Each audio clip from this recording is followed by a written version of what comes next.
Hello guys, welcome to you in hi-fi GK Guru ji YouTube channel, ਜੋ ਕਿ ਤੁਹਾਡਾ ਆਪਣਾ ਚੈਨਲ ਹੈ। ਆਈ ਹੋਪ ਕਿ ਤੁਸੀਂ ਸਾਰੇ ਠੀਕ ਹੋਵੋਗੇ ਐਂਡ ਮੈਂ ਅੱਜ ਕਾਫੀ ਟਾਈਮ ਬਾਅਦ ਜਿਹੜੀ ਹੈਗੀ ਆ ਵੀਡੀਓ ਅਪਲੋਡ ਕਰ ਰਹੀ ਹਾਂ।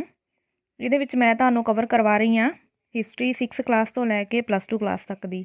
ਜਿਨ੍ਹਾਂ ਨੇ ਵੀ ਪੰਜਾਬ ਲੈਵਲ ਦਾ ਕੋਈ ਵੀ ਐਗਜ਼ਾਮ ਦੇਣਾ ਵਾ, ਠੀਕ ਹੈ, ਚਾਹੇ PS ਟੈਟ ਦਾ ਐਗਜ਼ਾਮ ਦੇਣਾ, ਮਾਸਟਰ ਕੇਡਰ ਦਾ ਐਗਜ਼ਾਮ ਦੇਣਾ, ਪਟਵਾਰੀ ਦਾ, PCS ਦਾ ਜਾਂ ਪੰਜਾਬ ਪੁਲਿਸ ਦਾ, ਪੰਜਾਬ ਦੇ ਜਿੰਨੇ ਵੀ ਕੰਪੀਟੀਸ਼ਨ ਐਗਜ਼ਾਮ ਨੇ ਉਹਨਾਂ ਸਾਰਿਆਂ ਲਈ ਜਿਹੜੀ ਹਿਸਟਰੀ ਸਬਜੈਕਟ ਆ ਉਹਦੇ ਵਿੱਚੋਂ ਕਾਫੀ ਕੁਐਸਚਨ ਪੁੱਛ ਲਏ ਜਾਂਦੇ ਆ, ਠੀਕ ਹੈ। ਅਤੇ ਐਗਜ਼ਾਮ ਦੇ ਪੁਆਇੰਟ ਆਫ ਵਿਊ ਤੋਂ ਇਹ ਜਿਹੜੀਆਂ ਵੀਡੀਓ ਨੇ ਤੁਹਾਡੇ ਲਈ ਬਹੁਤ ਹੀ ਇੰਪੋਰਟੈਂਟ ਹੋਣ ਵਾਲੀਆਂ ਨੇ, ਬਹੁਤ ਹੀ ਬੈਨੀਫੀਸ਼ੀਅਲ ਹੋਣ ਵਾਲੀਆਂ ਨੇ। ਇਹਦੇ ਵਿੱਚੋਂ ਇੱਕ ਵੀ ਕੁਐਸਚਨ ਤੁਹਾਡਾ ਬਾਹਰ ਨਹੀਂ ਜਾਊਗਾ, ਠੀਕ ਹੈ। ਇਹਦੇ ਵਿੱਚ ਅੱਜ ਆਪਾਂ ਕਵਰ ਕਰਾਂਗੇ ਮੁਗਲ ਸਾਮਰਾਜ ਦੀ ਸਥਾਪਨਾ ਬਾਰੇ, ਉਹਦੇ ਜਿਹੜੇ ਫੇਮਸ ਜਿਹੜੇ ਉਹਦੇ ਸ਼ਾਸਕ ਹੋਏ ਆ ਉਹਨਾਂ ਬਾਰੇ ਆਪਾਂ ਡਿਟੇਲ ਵਿੱਚ ਪੜ੍ਹਾਂਗੇ, ਠੀਕ ਹੈ। 300+ ਕੁਐਸਚਨ ਇਸ ਵੀਡੀਓ ਦੇ ਵਿੱਚ ਮੈਂ ਲੈ ਕੇ ਆਈ ਤੁਹਾਡੇ ਲਈ ਮੁਗਲ ਸਾਮਰਾਜ ਨਾਲ ਰਿਲੇਟਡ। ਤਾਂ ਆਓ ਅੱਜ ਦੀ ਇਸ ਵੀਡੀਓ ਨੂੰ ਸ਼ੁਰੂ ਕਰੀਏ। ਮੁਗਲ ਸਾਮਰਾਜ ਦੀ ਸਥਾਪਨਾ। ਭਾਰਤ ਦੇ ਮੁਗਲ ਆਪਣੇ ਆਪ ਨੂੰ ਕਿਸ ਦਾ ਉੱਤਰਾਧਿਕਾਰੀ ਮੰਨਦੇ ਸਨ? ਤੈਮੂਰ ਦਾ। ਭਾਰਤ ਵਿੱਚ ਮੁਗਲ ਰਾਜ ਦੀ ਨੀਂਹ ਕਦੋਂ ਰੱਖੀ ਗਈ? 1526 ਈਸਵੀ ਵਿੱਚ।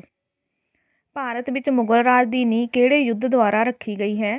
ਪਾਣੀਪਤ ਦੇ ਪਹਿਲੇ ਯੁੱਧ ਤੋਂ ਬਾਅਦ। 16ਵੀਂ ਸਦੀ ਦੇ ਸ਼ੁਰੂ ਵਿੱਚ ਪੰਜਾਬ ਦੀ ਰਾਜਨੀਤਿਕ ਹਾਲਤ ਕਿਹੋ ਜਿਹੀ ਸੀ? ਬਹੁਤ ਮਾੜੀ ਹਾਲਤ ਸੀ ਪੰਜਾਬ ਦੀ। ਭਾਰਤ ਵਿੱਚ ਮੁਗਲ ਸਾਮਰਾਜ ਦੀ ਸਥਾਪਨਾ ਕਿਸ ਨੇ ਕੀਤੀ? ਬਾਬਰ ਨੇ। ਬਾਬਰ ਕਿੱਥੋਂ ਦਾ ਸ਼ਾਸਕ ਸੀ? ਫਰਗਨਾ ਦਾ, ਜੋ ਕਿ ਮੱਧ ਏਸ਼ੀਆ ਦੇ ਵਿੱਚ ਪੈਂਦਾ ਵਾ। ਫਰਗਨਾ ਦੀ ਰਾਜਧਾਨੀ ਕੀ ਸੀ? ਅੰਦੀਜਾਨ। ਬਾਬਰ ਦਾ ਜਨਮ ਕਦੋਂ ਹੋਇਆ? 14 ਫਰਵਰੀ 1483 ਈਸਵੀ ਨੂੰ ਬਾਬਰ ਦਾ ਜਨਮ ਹੋਇਆ। ਬਾਬਰ ਦੇ ਪਿਤਾ ਦਾ ਕੀ ਨਾਂ ਸੀ? ਉਮਰ ਸ਼ੇਖ ਮਿਰਜ਼ਾ। ਉਮਰ ਸ਼ੇਖ ਮਿਰਜ਼ਾ ਕਿਹੜੇ ਵੰਸ਼ ਨਾਲ ਸੰਬੰਧਿਤ ਸੀ? ਤੈਮੂਰ ਵੰਸ਼ ਨਾਲ। ਬਾਬਰ ਦੀ ਮਾਤਾ ਦਾ ਨਾਂ ਕੀ ਸੀ? ਕੁਤਲਿਕ ਨਿਗਾਰਮ ਬੇਗਮ ਜਿਹੜਾ ਸੀ ਬਾਬਰ ਦੀ ਮਾਤਾ ਦਾ ਨਾਮ ਸੀ।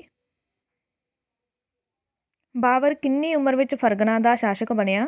11 ਸਾਲ ਦੀ ਉਮਰ ਵਿੱਚ 1494 ਈਸਵੀ ਵਿੱਚ ਉਹ ਫਰਗਨਾ ਦਾ ਸ਼ਾਸਕ ਬਣਿਆ ਸੀ ਅਤੇ ਜਨਮ ਹੋਇਆ ਸੀ 1483 'ਚ। ਬਾਬਰ ਨੇ ਕਦੋਂ ਸਮਰਕੰਦ 'ਤੇ ਜਿੱਤ ਪ੍ਰਾਪਤ ਕੀਤੀ? 1497 ਈਸਵੀ ਵਿੱਚ। ਸਮਰਕੰਦ ਕਿਸ ਦੀ ਰਾਜਧਾਨੀ ਸੀ? ਤੈਮੂਰ ਦੀ। ਬਾਬਰ ਨੂੰ ਛੇਤੀ ਹੀ ਸਮਰਕੰਦ ਕਿਉਂ ਛੱਡਣਾ ਪਿਆ? ਕਿਉਂਕਿ ਉਜ਼ਬੇਕਾਂ ਨੇ ਬਾਬਰ ਦੀ ਗੈਰ ਮੌਜੂਦਗੀ ਵਿੱਚ ਕੀ ਸੀਗਾ ਕਿ ਫਰਗਨਾ 'ਤੇ ਕਬਜ਼ਾ ਕਰ ਲਿਆ ਸੀਗਾ। ਫਰਗਨਾ ਜਿੱਤਣ ਸਮੇਂ ਉਜ਼ਬੇਕਾਂ ਦਾ ਆਗੂ ਕੌਣ ਸੀ? ਸ਼ੇਬਾਨੀ ਖਾਂ। ਉਜ਼ਬੇਕ ਕੌਣ ਸਨ? ਮੱਧ ਏਸ਼ੀਆ ਦੀ ਇੱਕ ਲੜਾਕੂ ਜਾਤੀ ਸੀ ਜਿਹੜੇ ਉਜ਼ਬੇਕ ਸੀਗੇ। ਬਾਬਰ ਨੇ ਦੂਜੀ ਵਾਰ ਸਮਰਕੰਦ ਉੱਤੇ ਕਦੋਂ ਕਬਜ਼ਾ ਕੀਤਾ? 1501 ਈਸਵੀ ਵਿੱਚ। ਬਾਬਰ ਨੇ ਕਿਸ ਨੂੰ ਹਰਾ ਕੇ ਦੂਜੀ ਵਾਰ ਸਮਰਕੰਦ ਉੱਤੇ ਕਬਜ਼ਾ ਕਰ ਲਿਆ? ਸ਼ੇਬਾਨੀ ਖਾਂ ਨੂੰ ਹਰਾ ਕੇ। ਬਾਬਰ ਨੂੰ ਦੁਬਾਰਾ ਕਿੰਨੇ ਸਮੇਂ ਬਾਅਦ ਸਮਰਕੰਦ ਨੂੰ ਛੱਡਣਾ ਪਿਆ? 8 ਮਹੀਨਿਆਂ ਬਾਅਦ। ਅੱਗੇ ਹੈ, ਬਾਬਰ ਨੇ ਕਾਬੁਲ ਉੱਤੇ ਕਦੋਂ ਜਿੱਤ ਪ੍ਰਾਪਤ ਕੀਤੀ? 1504 ਈਸਵੀ ਵਿੱਚ ਬਾਬਰ ਜਿਹੜਾ ਸੀ ਉਹਨੇ ਕਾਬੁਲ ਉੱਤੇ ਜਿੱਤ ਪ੍ਰਾਪਤ ਕਰ ਲਈ ਸੀ। ਅੱਗੇ ਹੈ, ਸ਼ੇਬਾਨੀ ਖਾਨ ਕਦੋਂ ਮਾਰਿਆ ਗਿਆ? 1510 ਈਸਵੀ ਦੇ ਵਿੱਚ ਈਰਾਨ ਦੇ ਸਫਵੀ ਵੰਸ਼ ਦੇ ਸ਼ਾਸਕ ਸ਼ਾਹ ਇਸਮਾਇਲ ਨਾਲ ਲੜਦੇ ਹੋਏ ਉਹ ਮਾਰਿਆ ਗਿਆ ਸੀਗਾ। ਬਾਬਰ ਨੇ ਤੀਜੀ ਵਾਰ ਸਮਰਕੰਦ 'ਤੇ ਕਦੋਂ ਕਬਜ਼ਾ ਕੀਤਾ? 1511 ਈਸਵੀ ਵਿੱਚ। ਬਾਬਰ ਨੇ ਕਿਸ ਦੇ ਸਹਿਯੋਗ ਨਾਲ ਸਮਰਕੰਦ 'ਤੇ ਤੀਜੀ ਵਾਰ ਕਬਜ਼ਾ ਕੀਤਾ? ਸ਼ਾਹ ਇਸਮਾਇਲ ਦੇ ਸਹਿਯੋਗ ਨਾਲ। ਉਜ਼ਬੇਕਾਂ ਨੇ ਸਮਰਕੰਦ 'ਤੇ ਦੁਬਾਰਾ ਕਦੋਂ ਕਬਜ਼ਾ ਕਰ ਲਿਆ? 1513 ਈਸਵੀ ਵਿੱਚ। ਬਾਬਰ ਨੇ ਭਾਰਤ ਵਿੱਚ ਮੁਗਲ ਸਾਮਰਾਜ ਦੀ ਸਥਾਪਨਾ ਕਦੋਂ ਕੀਤੀ? 1526 ਈਸਵੀ ਵਿੱਚ। ਬਾਬਰ ਨੇ ਭਾਰਤ 'ਤੇ ਕਦੋਂ ਤੱਕ ਸ਼ਾਸਨ ਕੀਤਾ? 1530 ਈਸਵੀ ਤੱਕ ਜਿਹੜਾ ਸੀਗਾ ਬਾਬਰ ਨੇ ਭਾਰਤ 'ਤੇ ਸ਼ਾਸਨ ਕੀਤਾ ਸੀਗਾ। ਅੱਗੇ ਹੈ, ਬਾਬਰ ਨੂੰ ਭਾਰਤ 'ਤੇ ਹਮਲਾ ਕਰਨ ਲਈ ਕਿਸ ਨੇ ਸੱਦਾ ਦਿੱਤਾ ਸੀ? ਦੌਲਤ ਖਾਂ ਲੋਧੀ ਅਤੇ ਆਲਮ ਖਾਂ ਲੋਧੀ ਨੇ। ਦੌਲਤ ਖਾਂ ਲੋਧੀ ਅਤੇ ਆਲਮ ਖਾਂ ਲੋਧੀ ਨੇ ਬਾਬਰ ਨੂੰ ਭਾਰਤ 'ਤੇ ਹਮਲਾ ਕਰਨ ਦਾ ਸੱਦਾ ਕਦੋਂ ਦਿੱਤਾ? 1524 ਈਸਵੀ ਵਿੱਚ। ਦੌਲਤ ਖਾਂ ਲੋਧੀ ਕੌਣ ਸੀ? ਪੰਜਾਬ ਦਾ ਸੂਬੇਦਾਰ ਸੀਗਾ ਉਹ। ਆਲਮ ਖਾਂ ਲੋਧੀ ਕੌਣ ਸੀ? ਇਬਰਾਹਿਮ ਲੋਧੀ ਦਾ ਚਾਚਾ ਸੀਗਾ, ਜੋ ਇਬਰਾਹਿਮ ਲੋਧੀ ਜਿਹੜਾ ਸੀਗਾ ਇਹ ਉਸ ਟਾਈਮ ਜਿਹੜਾ ਸੀਗਾ ਦਿੱਲੀ ਸਲਤਨਤ ਦਾ ਸ਼ਾਸਕ ਸੀਗਾ। ਬਾਬਰ ਨੇ ਭਾਰਤ ਉੱਤੇ ਕਿੰਨੀ ਵਾਰੀ ਹਮਲੇ ਕੀਤੇ? 1519 ਤੋਂ 20 ਈਸਵੀ ਵਿੱਚ 3 ਵਾਰ ਕੇਵਲ ਪੰਜਾਬ ਦੇ ਉੱਤਰ ਪੱਛਮੀ ਖੇਤਰਾਂ 'ਤੇ ਉਹਨੇ ਹਮਲੇ ਕੀਤੇ ਸੀਗੇ।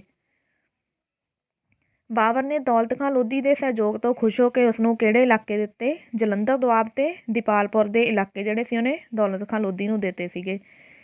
ਬਾਬਰ ਦੇ ਕਾਬਲ ਪਰਤਣ ਪਿੱਛੋਂ ਕਿਸਨੇ ਪੂਰੇ ਪੰਜਾਬ 'ਤੇ ਕਬਜ਼ਾ ਕਰ ਲਿਆ। ਦੇਖੋ ਪਹਿਲਾਂ ਜਿਹੜਾ ਬਾਬਰ ਇੱਥੇ ਸੀਗਾ ਉਦੋਂ ਤਾਂ ਉਹਨਾਂ ਨੂੰ ਕਿਤੇ 2 ਇਲਾਕੇ ਦਿੱਤੇ ਸੀਗੇ, ਜਲੰਧਰ ਦੁਆਬ ਅਤੇ ਦੀਪਾਲਪੁਰ। ਪਰ ਜਦੋਂ ਹੀ ਜਿਹੜਾ ਬਾਬਰ ਸੀਗਾ ਉਹ ਕਾਬਲ ਚਲਿਆ ਗਿਆ ਤਾਂ ਦੌਲਤ ਖਾਂ ਲੋਧੀ ਨੇ ਕੀ ਕੀਤਾ, ਪੂਰੇ ਪੰਜਾਬ 'ਤੇ ਕਬਜ਼ਾ ਕਰ ਲਿਆ। ਬਾਬਰ ਨੇ 5ਵੀਂ ਵਾਰ ਭਾਰਤ 'ਤੇ ਕਦੋਂ ਹਮਲਾ ਕੀਤਾ? 1525 ਈਸਵੀ ਵਿੱਚ। ਬਾਬਰ ਨੇ 5ਵੇਂ ਹਮਲੇ ਦੌਰਾਨ ਕਿਸ ਨੂੰ ਹਰਾਇਆ? ਦੌਲਤ ਖਾਂ ਲੋਧੀ ਨੂੰ ਹਰਾ ਕੇ ਪੂਰੇ ਪੰਜਾਬ 'ਤੇ ਕਬਜ਼ਾ ਕਰ ਲਿਆ। ਠੀਕ ਹੈ, ਕਿਉਂਕਿ ਉਹਨੂੰ ਸਿਰਫ 2 ਇਲਾਕੇ ਦਿੱਤੇ ਸੀ ਅਤੇ ਉਹਨੇ ਜਿਹੜਾ ਦੌਲਤ ਖਾਂ ਲੋਧੀ ਸੀ ਉਹਨੇ ਬਾਬਰ ਦੇ ਜਾਣ ਤੋਂ ਪਿੱਛੋਂ ਸਾਰੇ ਪੰਜਾਬ 'ਤੇ ਅਧਿਕਾਰ ਕਰ ਲਿਆ ਸੀ। ਇਹ ਤੋਂ ਹੀ ਜਿਹੜਾ ਸੀਗਾ ਪੰਜਾਬ ਲੈਣ ਦੇ ਲਈ ਇਹਨੇ 1525 ਈਸਵੀ ਵਿੱਚ ਹਮਲਾ ਕੀਤਾ ਸੀਗਾ। ਪੰਜਾਬ ਨੂੰ ਜਿੱਤਣ ਤੋਂ ਬਾਅਦ ਬਾਬਰ ਕਿਹੜੇ ਸਥਾਨ ਵੱਲ ਵਧਿਆ? ਇਬਰਾਹਿਮ ਲੋਧੀ ਨੂੰ ਹਰਾਉਣ ਲਈ ਦਿੱਲੀ ਵੱਲ। ਇਬਰਾਹਿਮ ਲੋਧੀ ਕੋਲ ਕਿੰਨੇ ਸੈਨਿਕ ਸਨ? 1 ਲੱਖ। ਬਾਬਰ ਕੋਲ ਕਿੰਨੇ ਸੈਨਿਕ ਸਨ? 8000 ਤੋਂ ਲੈ ਕੇ 20000 ਤੱਕ ਸੈਨਿਕ ਜਿਹੜੇ ਸੀ ਬਾਬਰ ਕੋਲ ਸੀਗੇ। ਇਬਰਾਹਿਮ ਲੋਧੀ ਅਤੇ ਬਾਬਰ ਦੀਆਂ ਫੌਜਾਂ ਪਾਣੀਪਤ ਦੇ ਮੈਦਾਨ ਵਿੱਚ ਕਦੋਂ ਪਹੁੰਚੀਆਂ? 12 ਅਪ੍ਰੈਲ 1526 ਈਸਵੀ ਵਿੱਚ। ਪਾਣੀਪਤ ਦਾ ਯੁੱਧ ਕਦੋਂ ਹੋਇਆ? 21 ਅਪ੍ਰੈਲ 1526 ਈਸਵੀ ਵਿੱਚ। ਪਾਣੀਪਤ ਦੇ ਯੁੱਧ ਵਿੱਚ ਕਿਹੜਾ ਸ਼ਾਸਕ ਮਾਰਿਆ ਗਿਆ? ਇਬਰਾਹਿਮ ਲੋਧੀ। ਦੇਖੋ ਇਬਰਾਹਿਮ ਲੋਧੀ ਦੀ ਹਾਰ ਹੋਈ ਅਤੇ ਉਹੀ ਮਾਰਿਆ ਹੈਗਾ।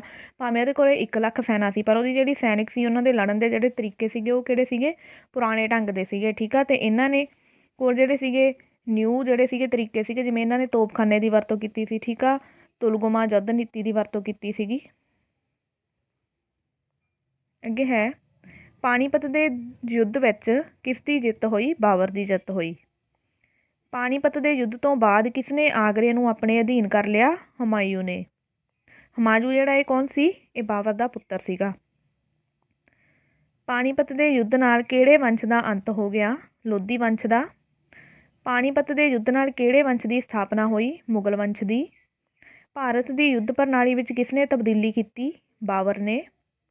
ਭਾਰਤ ਵਿੱਚ ਪਹਿਲੀ ਵਾਰ ਤੋਪਖਾਨੇ ਦੀ ਵਰਤੋਂ ਕਿਸ ਨੇ ਕੀਤੀ? ਬਾਬਰ ਨੇ। ਕਿਹੜੀ ਲੜਾਈ ਤੋਂ ਬਾਅਦ ਤੋਪਖਾਨਾ ਯੁੱਧ ਦਾ ਜ਼ਰੂਰੀ ਹਿੱਸਾ ਬਣ ਗਿਆ? ਪਾਣੀਪਤ ਦੀ ਲੜਾਈ ਤੋਂ ਬਾਅਦ।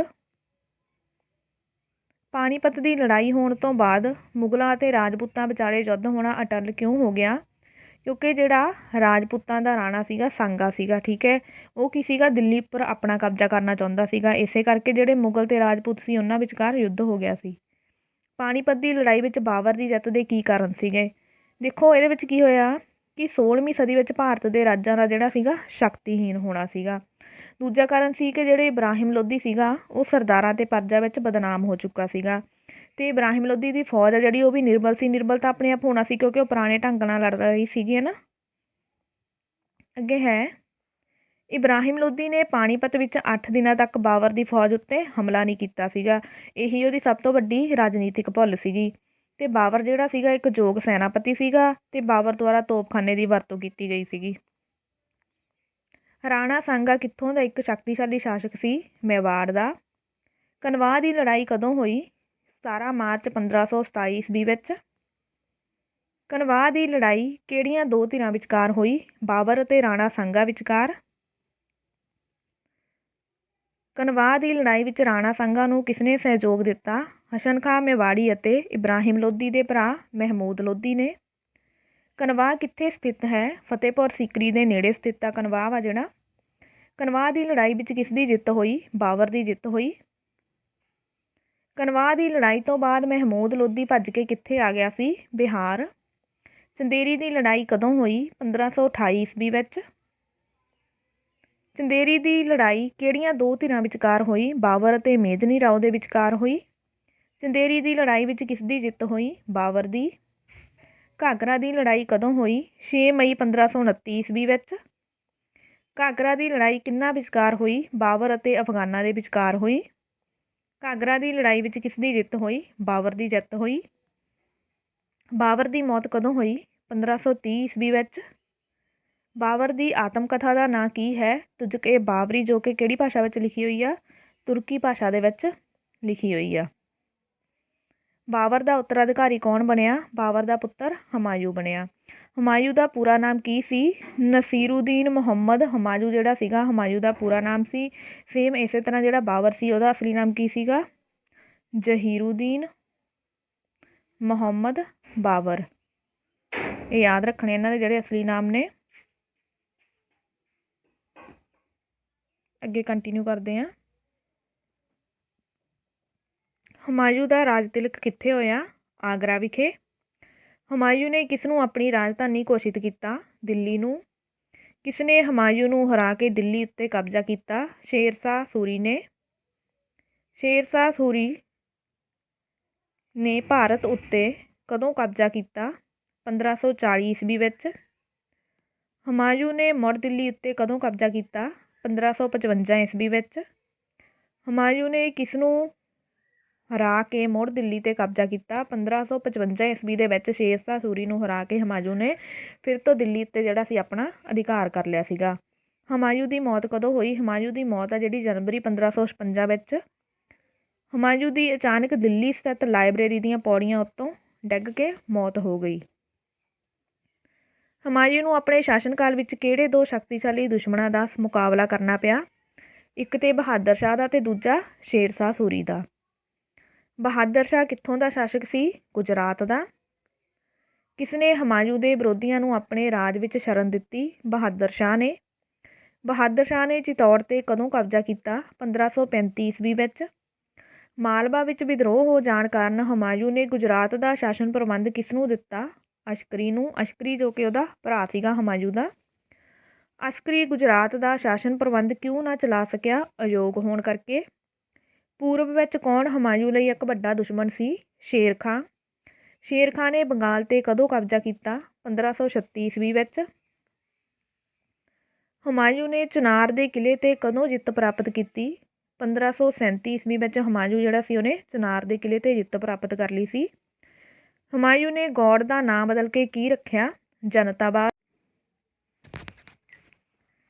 ਅੱਗੇ ਹੈ ਚੌਸਾ ਦਾ ਯੁੱਧ ਕਦੋਂ ਹੋਇਆ? ਇਹ ਕੁਐਸਚਨ ਕਾਫੀ ਇੰਪੋਰਟੈਂਟ ਆ। 26 ਜੂਨ 1539 ਈਸਵੀ ਨੂੰ ਹੋਇਆ। ਸ਼ੇਰ ਖਾਂ ਅਤੇ ਹੁਮਾਯੂੰ ਦੇ ਵਿਚਕਾਰ ਹੋਇਆ। ਚੌਸਾ ਦੇ ਯੁੱਧ ਵਿੱਚ ਕਿਸ ਦੀ ਜਿੱਤ ਹੋਈ? ਸ਼ੇਰ ਖਾਂ ਦੀ ਜਿੱਤ ਹੋਈ ਇਹਦੇ ਵਿੱਚ। ਚੌਸਾ ਦੀ ਜਿੱਤ ਤੋਂ ਬਾਅਦ ਸ਼ੇਰ ਖਾਂ ਨੇ ਕਿਹੜੀ ਉਪਾਧੀ ਧਾਰਨ ਕੀਤੀ? ਸ਼ੇਰ ਸ਼ਾਹ ਦੀ। ਸ਼ੇਰ ਖਾਂ ਨੇ ਕਨੌਜ 'ਤੇ ਕਦੋਂ ਹਮਲਾ ਕੀਤਾ? 17 ਮਈ 1540 ਈਸਵੀ ਨੂੰ। ਕਨੌਜ ਦੀ ਲੜਾਈ ਕਿਹੜੀਆਂ ਦੋ ਧਿਰਾਂ ਵਿਚਕਾਰ ਹੋਈ? ਸ਼ੇਰਸ਼ਾਹ ਸੂਰੀ ਅਤੇ ਹੁਮਾਯੂੰ ਦੇ ਵਿਚਕਾਰ। ਕਨੌਜ ਦੀ ਲੜਾਈ ਵਿੱਚ ਕਿਸ ਦੀ ਜਿੱਤ ਹੋਈ? ਸ਼ੇਰਸ਼ਾਹ ਸੂਰੀ ਦੀ।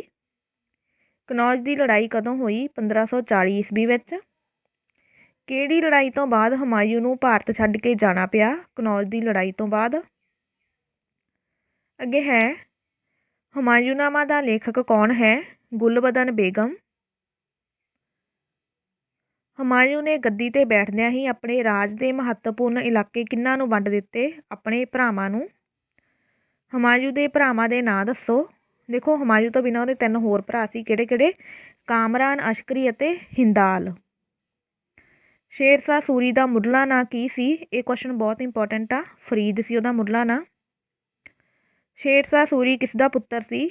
ਜਗੀਰਦਾਰ ਹਸਨ ਖਾਂ ਦਾ। ਆਪਣੀ ਬਹਾਦਰੀ ਅਤੇ ਯੋਗਤਾ ਨਾਲ ਸ਼ੇਰਸ਼ਾਹ ਸੂਰੀ ਕਿਹੜੇ ਤਖਤ 'ਤੇ ਜਾ ਬੈਠਾ? ਦਿੱਲੀ ਦੇ ਤਖਤ 'ਤੇ।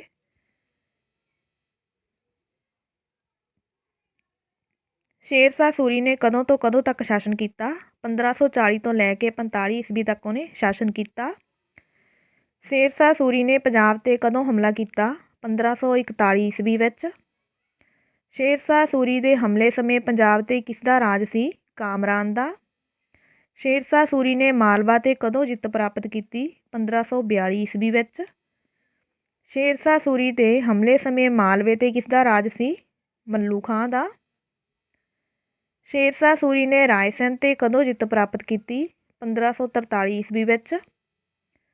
ਸ਼ੇਰਸ਼ਾਹ ਸੂਰੀ ਦੇ ਹਮਲੇ ਸਮੇਂ ਰਾਏਸੈਨ 'ਤੇ ਕਿਸ ਦਾ ਰਾਜ ਸੀ? ਪੂਰਨਮਲ ਦਾ। ਸ਼ੇਰਸ਼ਾਹ ਸੂਰੀ ਨੇ ਮਾਰਵਾੜ ਅਤੇ ਮੇਵਾੜ 'ਤੇ ਕਦੋਂ ਜਿੱਤ ਪ੍ਰਾਪਤ ਕੀਤੀ? 1544 ਈਸਵੀ ਵਿੱਚ। ਸ਼ੇਰਸ਼ਾਹ ਸੂਰੀ ਦੇ ਹਮਲੇ ਸਮੇਂ ਮਾਰਵਾੜ ਦਾ ਸ਼ਾਸਕ ਕੌਣ ਸੀ? ਮਾਵਦੇਵ। ਮੇਵਾੜ ਦੇ ਕਿਹੜੇ ਸ਼ਾਸਕ ਨੇ ਬਿਨਾਂ ਮੁਕਾਬਲਾ ਕੀਤੇ ਹੀ ਮੇਵਾੜ ਦਾ ਕਿਲ੍ਹਾ ਸ਼ੇਰਸ਼ਾਹ ਸੂਰੀ ਦੇ ਹਵਾਲੇ ਕਰ ਦਿੱਤਾ? ਉਦੈ ਸਿੰਘ ਨੇ। ਸ਼ੇਰਸ਼ਾਹ ਸੂਰੀ ਨੇ ਕਲਿੰਜਰ 'ਤੇ ਕਦੋਂ ਜਿੱਤ ਪ੍ਰਾਪਤ ਕੀਤੀ? 1545 ਈਸਵੀ ਵਿੱਚ।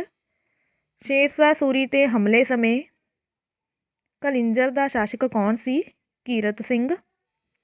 ਸ਼ੇਰਸ਼ਾਹ ਸੂਰੀ ਦੀ ਮੌਤ ਕਦੋਂ ਹੋਈ?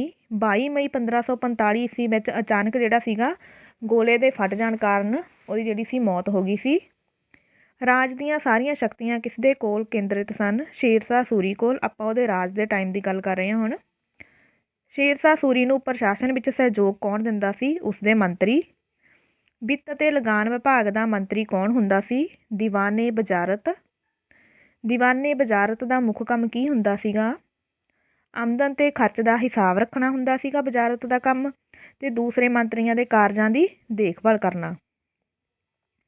ਸੈਨਾ ਵਿਭਾਗ ਦਾ ਮੁਖੀ ਕੌਣ ਹੁੰਦਾ ਸੀ? ਸੈਨਾ ਵਿਭਾਗ ਦਾ ਮੁਖੀ ਜਿਹੜਾ ਸੀ ਉਹਨੂੰ ਕਹਿੰਦੇ ਸੀ ਦੀਵਾਨੇ ਆਰਜ। ਦੀਵਾਨੇ ਆਰਜ ਦਾ ਮੁੱਖ ਕੰਮ ਕੀ ਹੁੰਦਾ ਸੀ? ਸੈਨਿਕਾਂ ਨੂੰ ਭਰਤੀ ਕਰਨਾ ਤੇ ਸੈਨਿਕਾਂ ਨੂੰ ਤਨਖਾਹ ਵੰਡਣਾ। ਵਿਦੇਸ਼ ਮੰਤਰੀ ਕੌਣ ਸੀਗਾ ਸ਼ੇਰਸ਼ਾਹ ਸੂਰੀ ਦੇ ਟਾਈਮ? ਦੀਵਾਨੇ ਰਸਾਲਤ ਜਿਹੜਾ ਹੁੰਦਾ ਸੀ ਵਿਦੇਸ਼ ਮੰਤਰੀ ਦਾ ਕੰਮ ਕਰਦਾ ਸੀ। ਦੀਵਾਨੇ ਰਸਾਲਤ ਦਾ ਕੰਮ ਕੀ ਸੀਗਾ? ਦੂਸਰੇ ਦੇਸ਼ਾਂ ਦੇ ਰਾਜਦੂਤਾਂ ਦਾ ਸਵਾਗਤ ਕਰਦਾ ਸੀਗਾ ਉਹ, ਤੇ ਵਿਦੇਸ਼ੀ ਮਾਮਲਿਆਂ ਸੰਬੰਧੀ ਸ਼ੇਰਸ਼ਾਹ ਸੂਰੀ ਨੂੰ ਸਲਾਹ ਦਿੰਦਾ ਸੀ। ਘਰੇਲੂ ਮੰਤਰੀ ਕੌਣ ਸੀ? ਘਰੇਲੂ ਮੰਤਰੀ ਜਿਹੜਾ ਸੀਗਾ ਉਹ ਸੀਗਾ ਦੀਵਾਨੇ ਇੰਸਾ। ਦੀਵਾਨੇ ਇੰਸਾ ਦਾ ਕੀ ਕੰਮ ਸੀਗਾ? ਦੀਵਾਨੇ ਇੰਸਾ ਜਿਹੜਾ ਸੀਗਾ ਉਹ ਸਾਰੇ ਸ਼ਾਹੀ ਫਰਮਾਨਾਂ ਨੂੰ ਪ੍ਰਾਂਤੀ ਤੇ ਹੋਰ ਸੰਬੰਧਿਤ ਅਧਿਕਾਰੀਆਂ ਕੋਲ ਭੇਜਦਾ ਸੀਗਾ, ਤੇ ਉਹ ਕੀ ਸੀਗਾ? ਸਰਕਾਰੀ ਰਿਕਾਰਡਾਂ ਦੀ ਦੇਖਭਾਲ ਕਰਦਾ ਸੀਗਾ।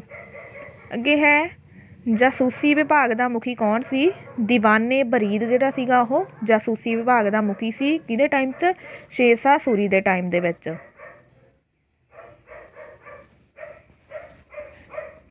ਅੱਗੇ ਕੰਟੀਨਿਊ ਕਰਦੇ ਹਾਂ। ਦੀਵਾਨੇ ਬਰੀਦ ਦਾ ਕੀ ਕੰਮ ਸੀ? ਜਿਹੜਾ ਦੀਵਾਨੇ ਬਰੀਦ ਸੀਗਾ ਰਾਜ ਵਿੱਚ ਵਾਪਰਨ ਵਾਲੀਆਂ ਸਾਰੀਆਂ ਘਟਨਾਵਾਂ ਦੀ ਜਾਣਕਾਰੀ ਸ਼ੇਰਸ਼ਾਹ ਸੂਰੀ ਤੱਕ ਪਹੁੰਚਾਉਂਦਾ ਸੀਗਾ, ਤੇ ਰਾਜ ਦੀਆਂ ਮਹੱਤਵਪੂਰਨ ਥਾਵਾਂ 'ਤੇ ਗੁਪਤਚਰਾਂ ਨੂੰ ਨਿਯੁਕਤ ਕਰਦਾ ਸੀਗਾ। ਅੱਗੇ ਇਹ ਰਾਜ ਦਾ ਨਿਆਂ ਮੰਤਰੀ ਕੌਣ ਸੀਗਾ? ਦੀਵਾਨੇ ਕਜਾ। ਦੀਵਾਨੇ ਕਜਾ ਦਾ ਕੀ ਕੰਮ ਸੀ? ਇਹਦੇ ਕੰਮ ਦੇਖ ਲੈਂਦੇ ਹਾਂ ਅੱਗੇ। ਰਾਜ ਦਾ ਨਿਆਂ ਮੰਤਰੀ ਸੀਗਾ, ਉਹ ਸਰਕਾਰਾਂ ਤੇ ਕਾਜ਼ੀਆਂ ਦੇ ਕੰਮਾਂ ਦੀ ਦੇਖਭਾਲ ਕਰਦਾ ਸੀ ਤੇ ਉਹਨਾਂ ਦੇ ਫੈਸਲਿਆਂ ਵਿਰੁੱਧ ਅਪੀਲਾਂ ਵੀ ਸੁਣਦਾ ਸੀ। ਅੱਗੇ ਹੈ ਸ਼ਾਸਨ ਪ੍ਰਬੰਧ ਦੀ ਸਹੂਲਤ ਲਈ ਸ਼ੇਰਸ਼ਾਹ ਸੂਰੀ ਨੇ ਆਪਣੇ ਸਾਮਰਾਜ ਨੂੰ ਕਿੰਨੀਆਂ ਸਰਕਾਰਾਂ ਵਿੱਚ ਵੰਡਿਆ? 66 ਸਰਕਾਰਾਂ ਦੇ ਵਿੱਚ ਵੰਡਿਆ। ਸਰਕਾਰਾਂ ਦੇ ਦੋ ਮੁੱਖ ਅਧਿਕਾਰੀ ਕੌਣ ਸਨ? ਸਿਕਦਾਰ ਏ ਸਿਕਦਾਰਾਨ, ਮੁਨਸਿਫ ਏ ਮੁਨਸਿਫਾਨ। ਸਿਕਦਾਰ ਏ ਸਿਕਦਾਰਾਨ ਦਾ ਕੀ ਕੰਮ ਸੀਗਾ? ਸਰਕਾਰ ਵਿੱਚ ਸ਼ਾਂਤੀ ਕਾਇਮ ਰੱਖਣਾ, ਪਰਗਨੇ ਦੇ ਸਿਕਦਾਰਾਂ 'ਤੇ ਨਿਗਰਾਨੀ ਰੱਖਣਾ, ਫੌਜਦਾਰੀ ਮੁਕੱਦਮਿਆਂ ਦਾ ਫੈਸਲਾ ਕਰਨਾ। ਮੁਨਸਿਫ ਏ ਮੁਨਸਿਫਾਨ ਦਾ ਕੀ ਕੰਮ ਹੁੰਦਾ ਸੀਗਾ? ਇਹਦੇ ਕੰਮ ਦੇਖ ਲੈਂਦੇ ਹਾਂ। ਲਗਾਨ ਇਕੱਠਾ ਕਰਦਾ ਸੀਗਾ, ਸੰਬੰਧਿਤ ਅਧਿਕਾਰੀਆਂ ਦੇ ਕੰਮਾਂ ਦੀ ਦੇਖਭਾਲ ਕਰਦਾ ਸੀ, ਪਰਗਨੇ ਦੇ ਮੁਨਸਿਫ 'ਤੇ ਨਿਗਰਾਨੀ ਰੱਖਦਾ ਸੀ, ਤੇ ਦੀਵਾਨੀ ਮੁਕੱਦਮਿਆਂ ਦਾ ਫੈਸਲਾ ਵੀ ਕਰਦਾ ਸੀਗਾ। ਸਰਕਾਰਾਂ ਨੂੰ ਅੱਗੇ ਕਿਸ ਵਿੱਚ ਵੰਡਿਆ ਹੋਇਆ ਸੀ? ਸਿਕਦਾਰ ਤੇ ਮੁਨਸਿਫ ਦੇ ਵਿੱਚ ਵੰਡਿਆ ਹੋਇਆ ਸੀਗਾ। ਸਿਕਦਾਰ ਦਾ ਮੁੱਖ ਕੰਮ ਕੀ ਹੁੰਦਾ ਸੀਗਾ?